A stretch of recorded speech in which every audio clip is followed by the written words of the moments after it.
ملک صاحب میں ایک سوال کرنا چاہ رہا تھا. جی سر، حکم سر. کر لوں آپ؟ جی میں صرف یہ جاننا چاہ رہا ہوں، یہ سٹاک مارکیٹ اتنی اوپر چلی گئی ہے، کیا وجہ ہوئی ہے اتنی اوپر؟ آج تو ریکارڈ ہی بریک ہو گیا، اور ہمیں کیا فائدہ ہوگا؟ عام آدمی کو اس کا کیا فائدہ ہوگا؟ سر 2-3-4 اہم چیزیں. ایک تو اسٹیبلٹی بہت بڑا فیکٹر ہے. اسٹیبلٹی آ گئی ہے جس کی وجہ سے اکنامک کانفیڈنس جو ہے لوگوں کا بڑھتا چلا جا رہا ہے. یعنی کہ علی مین گنڈاپور نے کہا 90 دن کی ڈیڈ لائن دے رہا ہوں، عمران خان کو رہا کر دو، اس کے اگلے دن سٹاک مارکیٹ نے سارے ریکارڈ توڑ دیے.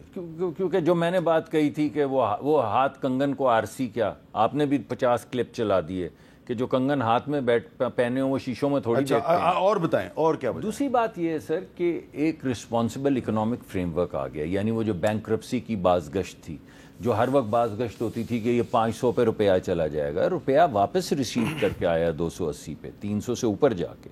یعنی ایک سٹیبلٹی آ گئی، میکرو اکنامک سٹیبلٹی آ گئی. آئی ایم ایف نے کانفیڈنس کا اظہار کیا، جو بین الاقوامی ادارے جو ریٹنگ دیتے ہیں انہوں نے کانفیڈنس کا اظہار کیا. اور پہلے کی طرح بوم بس سائیکل پہ میں اورنگزیب صاحب کا بڑا شکر گزار ہوں، انہوں نے وہ نہیں کیا کہ اب ایک کھول دو ایک دم تاکہ پھر ہمارا زر مبادلہ جو ہے ختم ہو جائے. بڑی رسپانسبل گروتھ، آہستہ آہستہ گروتھ کی طرف جا رہے ہیں، ایک رسپانسبل طریقے سے جا رہے ہیں. تو مارکیٹ اس کو ریڈ کر رہی ہے.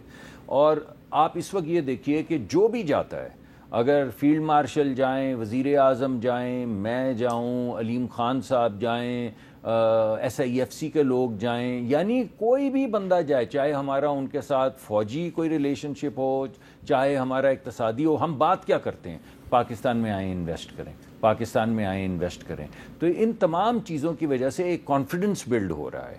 جو گروتھ کے لیے جو نئی پالیسیز لائی جا رہی ہیں، اس دفعہ کا جو بجٹ دیا گیا ہے، ہمارے ٹیکس ریونیو بڑھتے جا رہے ہیں، لوگوں کو احساس ہو رہا ہے کہ یہ بوروڈ منی والی کھیل جو ہے آہستہ آہستہ اب ختم ہو رہی ہے. تو وہ تمام کانفیڈنس کلمینیٹ کر کے مارکیٹ میں آتا ہے.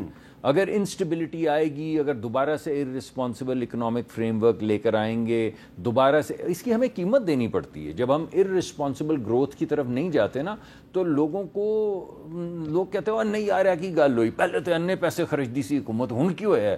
تو یہ میرے خیال میں اس کی تھوڑی سی سیاسی قیمت ہے، لیکن ملک کی ترقی، ملک کی بقا، ملک کے دفاع کے لیے یہ اہم چیزیں ہیں، اور مارکیٹ ان کو ریکگنائز کر رہی ہے. اچھا عامر ڈوگر صاحب، سوال اب میرا آپ سے یہ بنتا ہے کہ علی مین گنڈاپور صاحب نے کل 90 دن کی ڈیڈ لائن دی، اور آج پاکستان میں سٹاک مارکیٹ سارے ریکارڈ توڑ کے آگے ہی چلی گئی. سر میں یہ سمجھتا ہوں کہ سٹاک ایکسچینج ایک سٹے بازی ہے. اچھا. وہ لوگ جن کو میں ذاتی طور پر جانتا ہوں، جنہوں نے پراپرٹی میں انویسٹ کیا ہوا تھا اور بے پناہ پیسہ کمایا، 2-2.5 سالوں سے یا 1.5 سال سے انہوں نے سب سٹاک ایکسچینج میں پیسہ لے گیا. آپ چیک کر سکتے ہیں.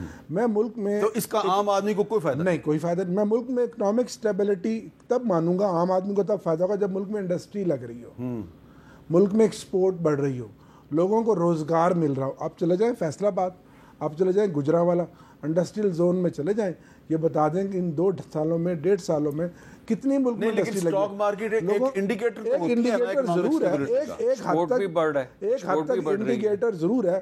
لوگ تو اپنا سرمایہ لے کے باہر جا رہے ہیں.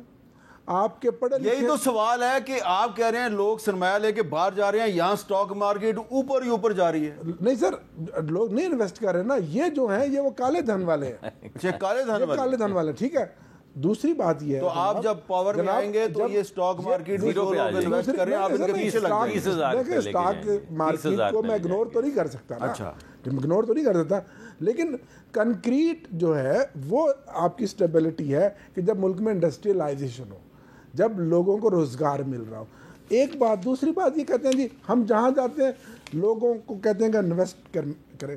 ایسے ملک میں آپ کہاں انویسٹ کریں گے جب میڈیا پر قدغن ہو، سوشل میڈیا کے خلاف کریک ڈاؤن ہو، لوگوں کو سچ بولنے نہ دیا جائے، ملک کا پاپولر لیڈر کو آپ جیل میں ڈال دیں، 25 کروڑ عوام کے مینڈیٹ کی آپ توہین کر دیں. آپ جیسے شخص کو ہر دور میں سچ بولنے کی سزا دی گئی ہے. ایسے ملکوں میں لوگ انویسٹمنٹ نہیں کرتے.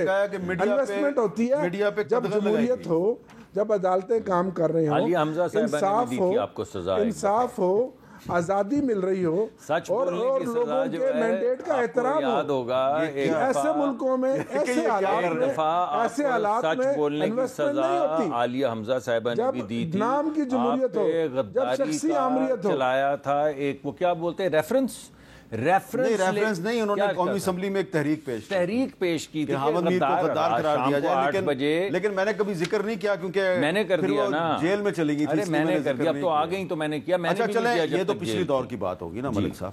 تو ایک آج کی بھی ڈیولپمنٹ ہے کہ انٹرنیشنل فیڈریشن آف جرنلسٹ ہے, اس نے chief justice of Pakistan justice Yahya Afridi صاحب کو ایک خط لکھا ہے, بڑا لمبا چوڑا خط ہے, اور سی سی جو ہے وہ کیا ہے شہباز شریف صاحب کو, پرائم منسٹر آف پاکستان کو. اور یہ خط لکھا ہے انٹرنیشنل فیڈریشن آف جرنلسٹ کے سیکرٹری جنرل ہیں اینتھونی بلنگر. اینتھونی بلنگر نے اسلام آباد ہائی کورٹ میں ایک پٹیشن بھی دائر کی ہوئی ہے جو کہ ابھی تک چل رہی ہے. اچھا, اس میں وہ کیا کہہ رہے ہیں جی؟ انٹرنیشنل فیڈریشن آف جرنلسٹ کہہ رہی ہے ہمیں پاکستان میں پیکا ایکٹ کے نفاذ اور صحافیوں اور میڈیا ورکرز کی صورتحال پہ شدید تشویش ہے. مئی 2024 سے اپریل 2025 کے دوران پریس کی آزادی کی 34 خلاف ورزیوں کے واقعات پیش آئے, جن میں 7 صحافیوں کی ٹارگٹ کلنگ کے واقعات شامل ہیں. صحافیوں کو اپنی پیشہ ورانہ ذمہ داریوں کی ادائیگی میں دشواریوں کا سامنا ہے. پاکستان انٹرنیشنل لیبر آرگنائزیشن اور اقوام متحدہ کے کنونشن پہ دستخط کر چکا ہے, لیکن پیکا کے تحت آزادی اظہار اور آزادی رائے پر قدغن تشویشناک ہے. اب میرے پاس ٹائم نہیں ہے, لیکن ملک صاحب آپ کچھ کہنا چاہیں گے؟ یہ جو آئی ایف جے نے خط لکھا چیف جسٹس آف پاکستان کو, جو انہوں نے دعوے کیے ہیں وہ صحیح ہیں یا غلط ہے؟ اور پاکستان کا 158واں نمبر ہے. دیکھیں, کوئی بھی شخص انٹرنیشنل پریس فریڈم انڈیکس میں جی کوئی بھی شخص جو ہے وہ کسی صحافی کے اوپر ظلم ہونا, اس کی آواز بند کرنا یا اس کا قتل ہونا, اس کا شہید ہونا, اس کو سپورٹ نہیں کر سکتا. تو میں تو بالکل ہی نہیں کر سکتا. دوسری بات یہ ہے کہ دیکھیں, آپ ہی کے صحافی دوست ہیں جو خواتین ہیں, ان کے متعلق جس طرح کی گفتگو, ایک صحافی نے مجھے بتایا کہ یہ میرا بیٹا لے کر آیا آج اسکول سے, آسما شرازی, ان کے ساتھ اس لیے میں نے نام لیا ہے کہ ان کے ساتھ واقعی سوشل میڈیا پہ بہت زیادہ ان کے ساتھ زیادتی کی جاتی ہے. تو آپ مجھے بتائیے کہ کوئی پروٹیکشن تو دینی پڑے گی نا. آپ جس کی مرضی عزت اچھال دیں. آپ نے جو جرنیل ہیں ان کی بیٹیوں کی تصویریں لگائیں میڈیا کے اوپر, اور نہ جانے کیا کیا لکھا. چلیں اس کی ہم مذمت کرتے ہیں, ہم سوشل میڈیا کی بات ہی نہیں کر رہے. میں بھی یہ کہہ رہا ہوں آپ کو کہ دیکھیں, جو تھوڑی بہت اگر ہم نے نہیں, میں تو پیکا ایکٹ جس دن پہلے دن لگا تھا اس دن بھی سپورٹ نہیں کیا تھا. بس اس کا مطلب ہے کہ جناب میں آپ کا شکریہ ادا کروں. ہمارے سوال کا جواب مل گیا. نہیں, آپ میری بات سنیں. لیکن میں آپ کو کہہ رہا ہوں کہ جس روش پہ میڈیا چل نکلا ہے, اس روش پہ لوگوں کی عزتوں کی نیلامی جو ہے, اس کے خلاف بھی تو پروٹیکشن دینا ہمارا حق ہے نا. تو ایک بیلنس کریٹ ہم کرنے کی کوشش کر رہے ہیں. اگر زیادہ اس طرف جائیں گے تو واپس آ جائیں گے. یہاں تک تو بات ٹھیک ہے جی. فی الحال تو پی کے ایکٹ لگایا ہے کہ کوئی عمران خان کا نام نہ لے. جو عمران خان کا نام لیتا ہے وہ بیچارہ صبح نوکری سے فارغ ہوتا ہے. کہ اس کو بیلنس میں رکھیں, سچ سننا نہیں چاہتے, بیلنس میں رکھیں. دیکھیں حقائق سننا نہیں چاہتے. ملک صاحب اگر برا نہ منائیں, کی آڑ میں لوگوں کی بچیوں کی عزتیں اچھالنا اور اس کے بعد ان کا کوئی ریکورس نہ ہونا, یہ بھی آپ دونوں کا بہت بہت ملک کے خلاف کوئی چیزیں نکالنا, تحریک چلانا کہ خان نہیں تو پاکستان نہیں, تو یہ کوئی بات ہے. آپ کا بہت بہت شکریہ خان پاکستان. لیکن میں چلتے جلدی صرف یہ کہ مسلم لیگ نون کی حکومت نے بھی پیکا ایکٹ پیش کیا, تحریک انصاف کی حکومت نے بھی پیکا آرڈیننس پیش کیا, پریزیڈنشل آرڈیننس لگا دیا. تو صحافیوں نے یہ جو دونوں ادوار میں جو پیکا آرڈیننس آئے, کبھی پی ٹی آئی کبھی مسلم لیگ نون, تو جو آزاد صحافی ہیں انہوں نے ان دونوں کے جو یہ قوانین ہیں اس کی مخالفت کی تھی, اس کی تردید کی تھی, اس کو مسترد کیا تھا, آج بھی مسترد کرتے ہیں.